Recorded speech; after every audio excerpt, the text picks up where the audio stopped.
చేయగలట. అంత విష్ణు భక్తులు ఒక విష్ణు భక్తుని నిండా విష్ణునామములు దిద్ది పాతాళగంగ వద్ద కూర్చుండబెడతారట.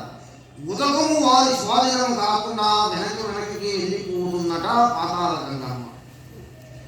అందువల్ల విష్ణు భక్తుల్ని పైకి లేపి శివభక్తునికి శరీరమంతా విభూతి మర్దనను దిద్ది పాతాళగంగలో కూర్చుండబెడతారు.